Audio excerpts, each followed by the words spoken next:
Well, hey, everybody. We're on Sunday evening live. Sunday evening live. Yes. Tell the people that we are live.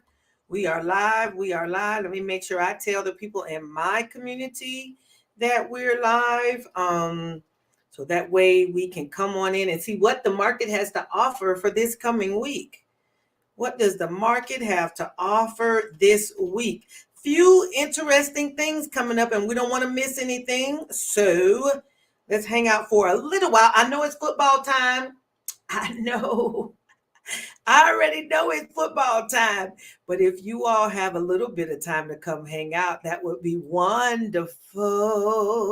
It would be wonderful if you had a little bit of time to come hang out. I'm passing on the word that I am live.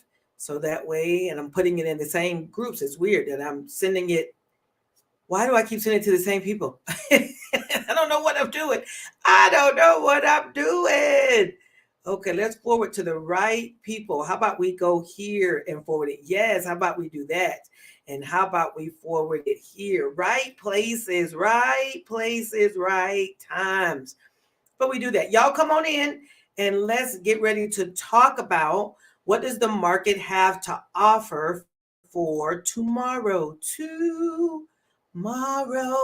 Or this week, actually, not just tomorrow, but this week also. We want to see what the market has to offer for us this week. Let me see. For you coming to, say hey to me. Say hey. Hey, Arlissa. I'm here. Let me know who you are. Please give live stream the opportunity to know your name so that I can know who you are when you come in. Hey, Cynthia. I was thinking about you yesterday. Actually, I was scrolling down our folks, and I was thinking I hadn't seen Cynthia in a minute. Hadn't seen Cynthia in a minute. So you can send me a private message if you want to, or whatever, and we can talk if we need to. But I just was wondering, where you been, sis? Where you been? Okay, so coming up this week, the major thing we have coming this week is FOMC. It's going to come on Wednesday.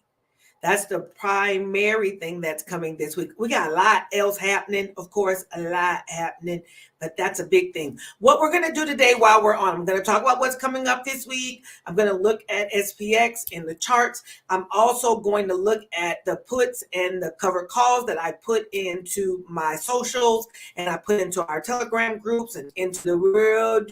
If you follow me on TikTok or you follow me on Instagram, or you're with me on YouTube, all of these places I've put a list of potential, probable, possible trades for selling puts or selling covered calls. And I want to be able to go over there. Hello, Boone Wolf. Hey. I want to go over those before we get off this call as well. So if I forget stuff, y'all please don't let me forget. Okay. Let's get going. I'm going to see if I can share my screen here and go into where I can present. I need to take this off first because what happens is I move it so I can see. And then the next thing I know, hey, I have good news. Did you all know that my YouTube channel has crossed 1,000? I almost said 100, has passed 1,000 subscribers. My YouTube channel has passed 1,000 subscribers. Everybody clap. Woo! We're past 1,000 subscribers. Yes, this is my YouTube channel is on the screen right there. I have passed 1,000 subscribers. So that way I'm sharing even more and more people are being able to see what's going on with our content and the material as it pertains to selling options. I was so excited when I opened it. It was the middle of the night, actually. I decided to pick up my phone and I was scrolling because people scroll in the middle of the night. And I said, let me go just check my YouTube. And when it opened up and I saw it was 1.01, I almost wanted to shake my husband and say, wake up. My YouTube channel is over 1,000 subscribers. So excited. I was so excited. Hello, everyone. We've got Surah and MJ. Hi there. Cynthia again. Thank y'all so much. Yeah, I was so excited. I was like, this right here. It hasn't felt like a long road, but it's been consistent. But then I got right to like 950. And right at 950, it's like the subscribers just stalled, and I was like, well, I wonder, did something happen? Like, does YouTube think I did something wrong? What's the deal? Why did it do that? And then the next day I looked up, and it was over 1,000. So that hurdle for monetization has been crossed, and now we just have to keep working on the watch hours so that way we can get over 4,000 watch hours to go all the way into full monetization. But yeah, pass the word. Tell your friends. Tell your friends. Hello, first time visitor. Hi. Pat, tell the people start asking about certain things like, how do you think you do puts? You suggest my channel. How do you sell options? Suggest my channel. Suggest at Educator2Trader, which actually, if you're probably there now, Kamitra Greenlee, I think it's Greenlee.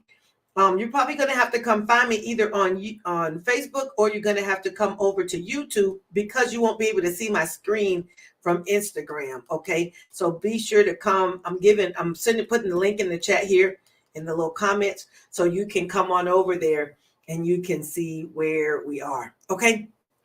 All right. Who I wanted to share my good news. I probably should have made a post about that, huh? I made a post that included the picture. I didn't make one of my posts, but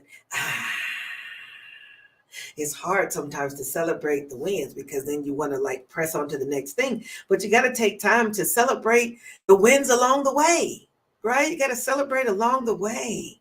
So that's what we're doing. Oh, thank y'all so much for just being here and for celebrating with me in this moment. All right, let's go and check out what we're doing for this coming week. I want to look at the calendar for this week. This week's calendar, September 17th to the 23rd. Sunday, of course, there's nothing. And then on Monday, which is tomorrow, we have NAHB, which is the house buyers, home buyers, National Association of Home Buyers is what that stands for, talking about the housing market index. That's at 10 o'clock tomorrow morning. Yellow folder, which means it should be low volatility. And you got the tick long-term purchases, which is another yellow folder, low volatility, but that's after the market, or as the market is closing. Tuesday, we have building permits. Building permits are important because we get to see, or they're looking to see, are people starting to build? And a home is a very big purchase. It's an indicator of what's going on in the economy. If people are not making the large purchases of homes and all that goes with it, because when you do building permits, you do housing starts, all that goes with that includes, all the people who work along the way when we've got housing and building going on. That's why these things are important. That's an orange folder happening at 8:30 on Tuesday morning, and a yellow folder for housing starts also Tuesday morning at 8:30. Nothing else that day. So we're probably going to have a bit of a chill first couple of days. It's probably going, let's chill. It's probably going to chill for the first couple of days, right? But then on Wednesday, we've got crude oil inventories first thing in the morning. It says yellow folder. I am still a believer that this is more of an orange folder thing, because what's going on with our oil does move the market. But at 2 o'clock is where we're going to find out whether they're going to raise the rates or not. Between 2:30, FOMC statement, FOMC press conference, that whole 2 to 2:30 is where the world finds out, are we raising rates again? Hey, Saida, are we raising rates again, or are we going to ride steady for a minute? Chances are it's going to raise a little bit, because the CPI and the PPI information for last week really led us down the path that inflation has not cooled enough. This is only speculation on my part, but I'm just saying, in my not so expert opinion, I feel like we're probably going to have one more hike, because what they thought was happening hasn't started happening yet. We need inflation to cool down some more, and it hasn't, based on last week's data. It hasn't cooled down enough. So the chances of raising rates is still there. Yeah. Hello, Tamar. Thank you so much. So then on Thursday morning, we've got unemployment claims, Philly Fed manufacturing index, and then current account. I don't know if I've ever heard of current account. Let's open that up and see what that's talking about. The difference in value between imported and exported goods, services, income flows, and unilateral transfers during the previous quarter. International transactions. I feel like that was called something else before. Okay, the goods and services portion has no impact because it's a duplicate of the monthly trade balance data. Yeah, I don't know if I've seen it called current account in the past. So that's a yellow folder here on 8:30 on Thursday. But the unemployment claims is a red folder, and the Philly Fed manufacturing index is an orange folder. That's all before market opens on Thursday. Hey there. I think that's George 9362. Welcome, welcome. Check the comments and see about joining me over on YouTube so you can see the screen. All right. Or you can find me on Facebook. If you're in my Facebook group or find me on Facebook, you should be able to see the screen. So 10 o'clock, we've got existing home sales. I was just talking about that. I want to see our people buying houses because it's a huge purchase. And I'm going to tell you, in the area, I live in Jacksonville, Florida. And in this area, our housing market is real wonky right now. Initially, there was a whole bunch of stuff. Prices were going through the roof and everything. Next thing we know, all these investors started coming in. The house prices started coming back down, but the rental prices have gone through the roof because now the interest rates are higher. So people are not locking in for buying houses. But if you're going to rent one, I mean, shoot, a 3-bedroom, 2-bath house here is renting for $2,000 a month. What? Are you serious though? I mean, that is better than you would pay for a mortgage, but you're also going to have to worry about the interest rates on a mortgage. And depending on what you're getting, for what lender you're using or how you're doing your financing, you may have to put a whole bunch of money down. It's just a situation that can make it tough for people who are really trying to get in the home buyers situation. And the investors, they've switched their money to come do other things. They're switching their money to do other things with it, which is buying real estate. So now the investors who were putting their money in other places are now coming and chopping up all the real estate. I won't say all because nothing's ever all, but you know, they're chopping up a lot of the real estate. Okay. So Friday morning, 9:45, we've got flash manufacturing PMI and flash services PMI. Those are red folders. That is Friday.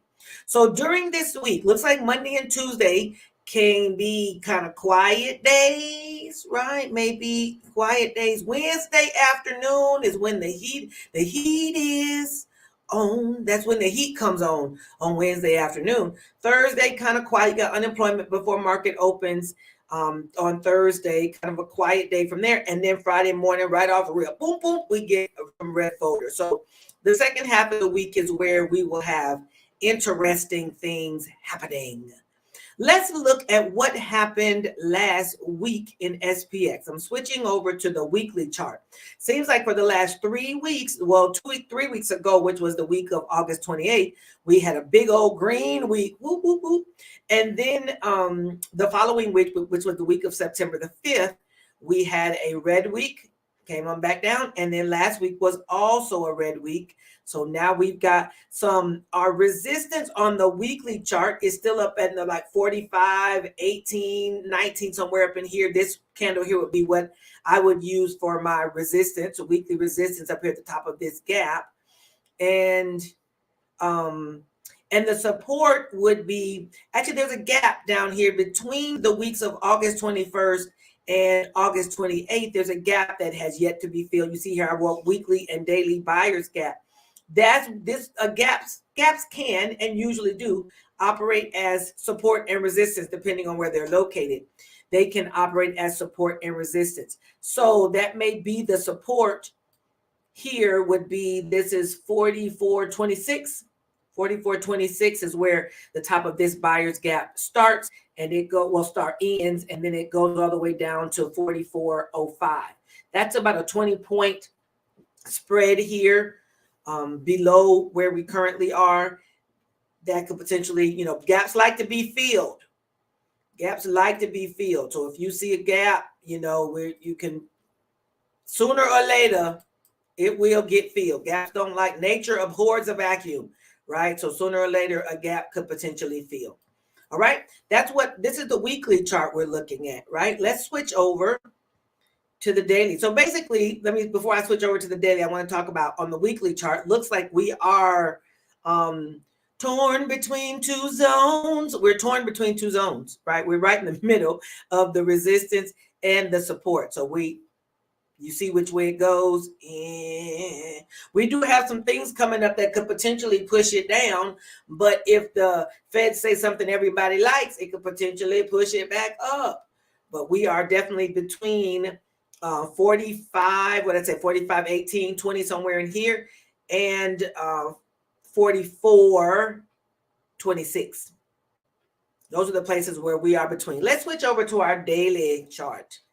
The daily chart is what we look at if you want to trade like day to day. You want to swing trade over a couple of days is when you use the daily chart. Gives you some indication as to where price could possibly go. We got resistance up here at the 45.04. This candle was formed on Thursday. This is Friday's candle. Whoa, feel the big old gap that was created between Wednesday and Thursday. There was a gap created in here. I don't have a way to mark with a pencil, I don't think. Let me see if I can grab some where I can just draw. This might help me. Let me see if this lets me draw. It's a brush. I don't know if that's what I want, but I wanted to be able to like just show that in this area right here, y'all can kind of see what I'm talking about. In that area right there was a gap. And then the candle on Friday basically went and filled that buyer's gap. It also filled the gap that was created from over here. That was also between, was this Monday and Tuesday gap was formed. And then the Wednesday, Thursday gap was formed. And this gap this candle on Friday filled all that up. Like, we're not leaving any gaps around here, baby. Not leaving none around here. So it closed all of that up. There went those gaps. I'm trying to take it off now and it doesn't want to go. It wants to stay. This little gap thing wants to stay. Okay, well, I got to move on. So this is my daily chart. I told you that our resistance is like 45.04 and our support, our daily support is down here at like 44.34, right? That's about 70 points between these two zones. Again, torn between two zones because it's in the middle. In the middle of it, that's where it is. It's in the middle. As we trade, now keep in mind, when we're charting, I want to give a quick charting example or charting lesson. You're looking for peaks and valleys. Peaks and valleys. Where did price go up and reverse? Where did price go down and reverse? Now, there is a whole lot more. There are several pieces. I would say a whole lot more. There are several things more to charting.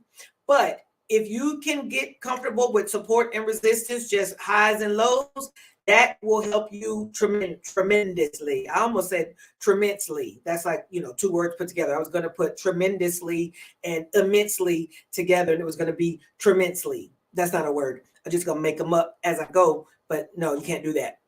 Can't do that, teacher, professor lady. You can't just make up stuff as you go. But usually when we trade during the day. Me and my community, we trade based on the 15-minute chart. Okay, we trade based on the 15-minute chart because we trade daily stuff. We're trading intraday. Anybody who's followed us for any length of time, my community trades SPX credit spreads and XSP credit spreads. We enter sometime during the day and then we let it expire worthless. I'm trying to get to the banner. Then we let it expire worthless, right? That's what my community does. So we're looking during each day to see what are the highs and lows of that given day. And you listen, I'm not at all being braggadocious, but I am saying my community last week, we made as a unit, and there's probably 10 to 12, sometimes 8 of us trading steady. Some people, trading don't necessarily share their results because we always try to share results. But by the end of the week, we had made right a little bit below, don't want to over exaggerate it, a little bit below $5,000 last week as a unit. That means that I got 10 to 12 people, 8 to 10 people who are trading consistently and putting in their winnings. And that's about $500 per person in a week utilizing these SPX credit spreads. And again, that's no cap. I'm not even trying to blow smoke. I'm telling you what is happening. I could pull out some receipts. Okay. I won't because it's weird because folks always want to, it's a scam. Well, everything in America ain't a scam. Some stuff is. Everything ain't. I have no reason to lie to anybody about what's happening over in the Educator to Trader community. We just doing what we do. But if you see along the bottom, you can see that we do have the strategy. It's in spxplaybook.net. You can go there and get the playbook and see the exact strategy that we use every single day to trade. And now I do have a more detailed course on how to use and how to trade. I can't get that to go off. On how to use and how to trade SPX if you need different times of day that fit your life, because the SPX strategy really talks about the afternoon evening time, which is a standalone strategy. Do not get me wrong. But some people don't have time in the afternoon, or they're focused on their jobs or whatever in the afternoon. They really would rather catch the morning momentum and the morning stuff, right? We have a strategy for that too. It all includes like, how do you use the breakout strategy and the PDT hack? These things may not mean anything to you, but they do to us. How do you use the breakout strategy and PDT hack to lock in your profits earlier in the day so you can go on about your day knowing that your money is locked up? You just can ride out, okay? So spxplaybook.net, not pushing anybody, not any trading advice, just telling you that that's what we do over here. And it's been working quite well for us over here. I see that I've got a comment in the chat. Let me make sure that I'm not missing anybody's comments. Don't want to. Steven says it's true. Yes, Steven is one of our traders. Steven says it's true. I ain't got no reason to make nothing up. Believe me when I tell you. I'm not trying to get in trouble with Jesus over a few $1,000s a week. I'm really not. I'm on my way to heaven. And I believe being honest helps me continue my path to go in there, because I need to be able to sleep. You start lying to people, you got to remember all the lies. If you tell them the truth, you ain't really got to remember that. You just remember the truth is much easier to remember than a lie. Anyway, let me stay on track. So I was talking about SPX. We traded each day, either SPX or XSP, really depending on the individual. Uses less than $500 of collateral to that trading, and we generate at least 10% each day. You can generate at least 10%. Many people generate more than that, but 10% a day, $50 a day. Could you use $50 a day? Every day, could you use $50 more? And then by the end of the week, you up to $250? Yeah, you could be up to $250 at the end of the week. So this is our daily chart. I didn't put any lines and stuff in here because it could just get really messy. I'm not going to do that, but I just want you to know when we're trading during the day, we trade on the 15-minute chart. Okay.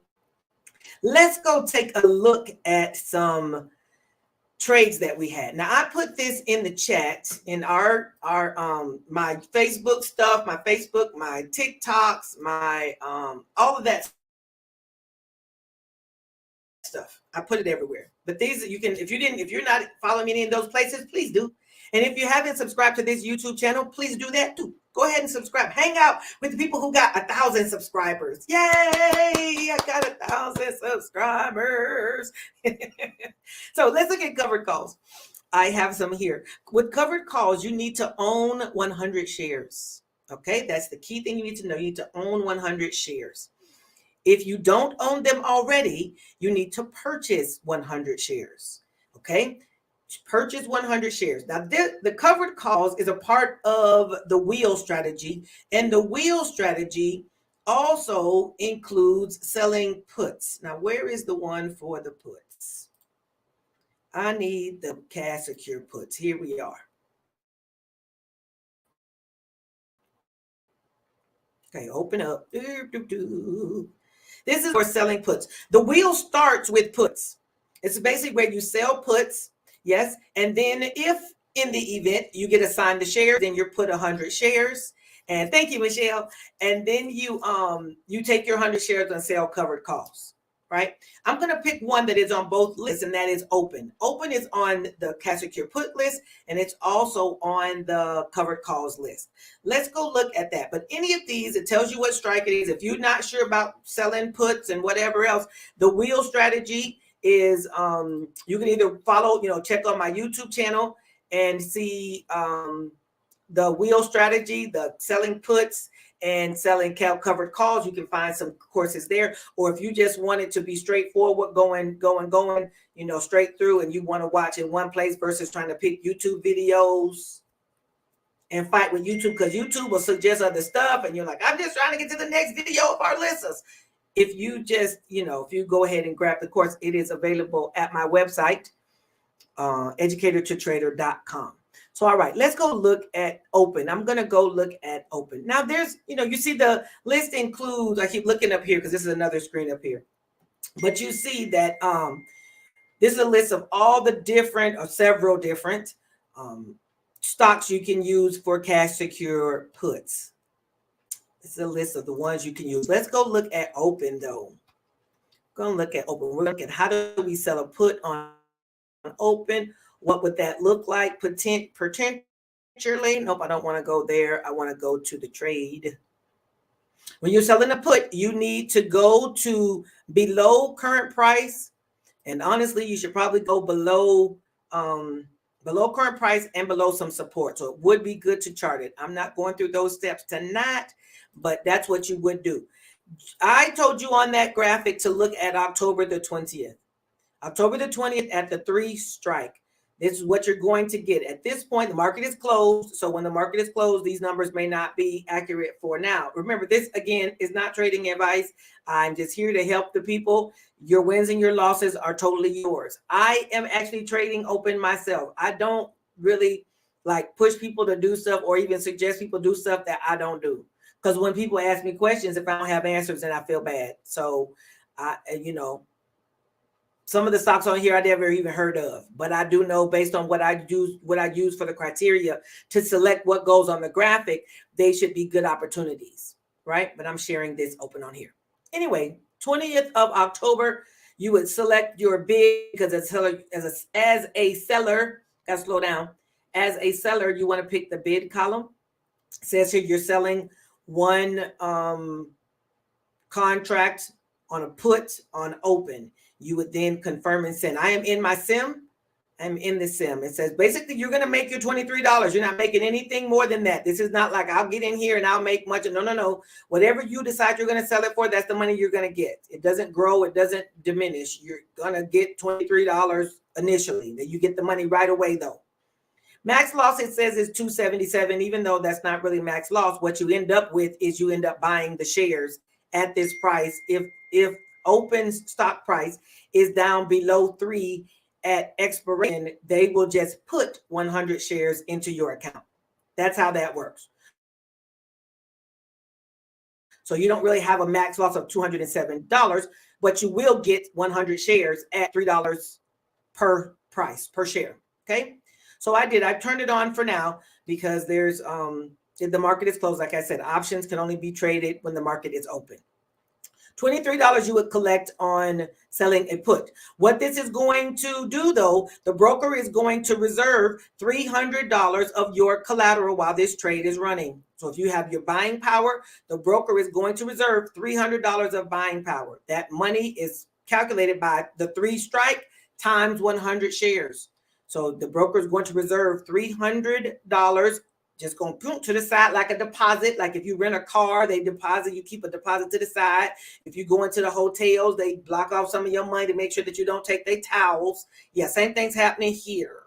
The broker's going to block away $300. So if the trade goes well, they release it back to you. If the price of open goes below $3, the broker is going to use the money that they put on reserve. They're going to use that money to buy the 100 shares for you. They're not going to come to you later at the end of the week, or on October 20th saying, you got that money. They're not doing that. They taking their money off to the side, right? And if you want access to that money again, you just, close the trade. Close, and then it's automatically released back to you. You don't have to stay in this trade till the end of October or till October 20th. You can close this trade whenever you want. Just because you have an expiration that just says that's it's going to close on its own on October the 20th. But if you want to close it early, you just close it. Right? I also was sharing that, let me go back to the covered call list. On the covered call list, we got some stuff here. NEO and Finger, RDW, Open is also here. Till Rate and CGC is also here. I'm going to use Open again because we're already using it. Now, I want you to know, if you are trading, if you're selling puts, you do want to look on the covered call side to see what the premiums look like over there.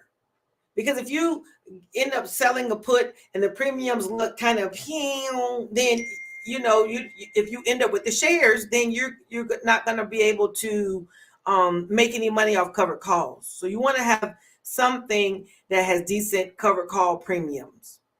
There's a trade-off here, right? The better premiums, better stocks are probably going to cost a little more money. We're talking about a $3 stock right now. This would be called a penny stock, right? If you want to return different levels of premiums, you got to put more money on the wood. You got to put more money in. Like when I just showed NEO was a 13 strike in covered calls, which means you need to own NEO shares that you purchase for less than $13, or you need to buy them for, I think the price of NEO right now is in the tens. I think it's 10 and some change. NEO is the electric cars, I think over in China. Yeah, it's $10.40. So if you want to buy 100 shares of NEO, you would spend $1,043 to buy 100 shares, with the expectation that NEO is going to go back up. This is what the daily chart on NEO is looking like. You kind of want to have an idea that it's coming out of its support area, which it does seem to be. It is riding right along this moving average and trying to come back up out of here. This is the 200 period moving average. So this is a strong support, and it should start to climb a little bit from there. That's your expectation. If you're going to buy it for 1043 and you're going to buy 100 shares of it, then you're going to want to believe that the price is going to climb back up into these 16s or something, right? You want to go up higher than you paid for it. Then you would look at, I told you October the 20th, and you would look for, I think I suggested a 13 strike. This is $16. If you want to get a little closer, you can go to $28. Now, what I teach my community is that if you buy the shares for $1,043 or the $10 strike, some change, then sell at the next one up. So you don't have to jump to $13 to sell, sell it at the $11. You just need to sell it for more than what you paid for it. You want your covered call strike to be higher than what you paid. If you paid a 1043, you can use an 11 strike or a 12 strike, because the hope, if they get called away, you just want to get called away at a profit. That's where you're at with that. Call these away at a profit. That's what you wanted to do. Okay. I was thinking about what their cash secure put look like. Looks like it's about $48, but the broker is going to block $1,000 of your buying power while you run a cash secure put on NEO. Running. So I wanted to be sure to share some of the list, the list of cash secure puts list. I wanted to show you this, and I wanted to show you the covered calls list for this week. You do some research. I got the materials either looking on my YouTube channel to see the videos if you want to know more about the strategy, or you can go to Educator2Trader.com and find the wheel strategy as a course, and you can use that, for every week. I'm going to tell you, covered calls, cash secure puts is the most consistent strategy to use for returns. It's the most consistent out of all the selling strategy or the buying strategies. Covered calls and cash secure puts are the most consistent. You can trust them a little more to do what they're going to do. Buying, you may have the potential to make higher profits, but you also have the potential to make greater losses. Good thing about selling puts is if it comes down into your strike, then you get given 100 shares. That's an asset. Shares are the asset. And then you sell covered calls against them until they get called away. Then you rinse and repeat. That's why it's called a wheel. But the good thing about covered calls and cash secure puts is you always get something out of that trade. If it goes well, you get to keep your money and you keep your premiums. If it doesn't go well, you get the stock and you keep the premiums. If you're selling a covered call and it goes well, you keep your shares and you get the premiums. If it goes up through your strike, you sell your stock for a higher price than what you paid for them. Either way, you're exchanging something for something. It's not just winning or losing your money. Something comes. You're either buying an asset or you're selling it for a price higher than what you paid for it. And that is the American way. Buy low, sell high. Buy low, sell high. Yeah, we're going to buy low or sell high. Buy low and sell high. All righty. All right. I want to see if there's anything else I wanted to talk about today. In case you didn't know it, my community, I have a membership. We hang out together every day. In the morning, we do a pre-market call where we talk about what's coming in the market for that day, kind of to prep each other. And then we have an exclusive Telegram where we all hang out together and we trade together during the day. We do one live trading day a week where we're on the call together and trading. But generally, as sellers, we don't necessarily trade the open, but we do trade together, definitely through our Telegram, and we're all there for support. And I'm telling you, trading is a lonely road. It can be a lonely road. When I used to live in Bahrain, I used to sit in my office all by myself. My husband was at work, and I would just be trading all by myself, all by my lonesome. So you need a community. You need a community to trade with because you want to be with people, right? We're better together. So it's just little stuff like sometimes you picking a strike and somebody else says, oh, think about this. Or you're picking a strike and somebody else says, oh, don't forget about that. So you definitely it's better to have some people who can trade with you, who can hang out with you and can say, that may be good. This may not be good. We win together. Sometimes we lose together. We losing a lot less than we used to, though. We used to lose a lot more often together, but now we fine-tuned it, baby. So you can check bit.ly is bit.ly/E2T membership, I believe is that link. If you're not a part of it or don't know, it's at the bottom of all my I think it's at the bottom of all, it's in the description part of all my YouTube videos. So you should be able to find it. All right. If anybody has any comments or questions, I guess I should have asked it before I was right at the end of the call. But if you have some, please be sure to put them in the chat so I can maybe answer some questions, some más preguntas. I was in class last week and I decided I was going to use up my Spanish. I was going to, whip out my Spanish. And I was telling my students that something was for them, for basically one for you to do. And I said, yep, one, uno para ti. And so then I said, is it para ti or para tu? And then one girl said, it's para tu. I was like, where did I get para ti? Like for you. When did I start doing para ti? Where did I get that from? Cynthia would know I'm talking about because it's my Spanish girl. She helped us out. Jamie ain't on this call, so he can help correct me. But yeah, so I had to say, well, let me trying to whip out the language and using it all wrong. Let's not. Let's not do that. All righty. So it's been wonderful hanging out with you all for a few minutes this evening. I hope I didn't interrupt anybody's football game too much. So, right. It is para ti. I thought it was. I wonder why she said it was para tu. I was like, I think it is para ti. I really did. I was like, I wouldn't have been that far off of it because I've been doing para ti for too long. I said, there's no way I would have been saying para ti forever and it would have been wrong the whole time. That's just not the way that would have been. But either way, thank you, Jamie. And you are here. I said Jamie wasn't here. Jamie's here. Jamie's here. Jamie's here. Jamie's here. I don't know how to hit the thing. You're not telling me to. I don't know how. I don't know how to do that, Saida. Hit the thumb up. I could just thumb up. I don't know. Okay. We've been hanging out. I've enjoyed it as always. In the morning, we'll be on with the Educator to Trader crew, right? Okay, we do two things in our community. Two things. We stay green and we get this money. All righty. I will see you all later. See you. Make sure to watch some more YouTube videos and subscribe to the channel. All righty. Bye, everyone. Bye.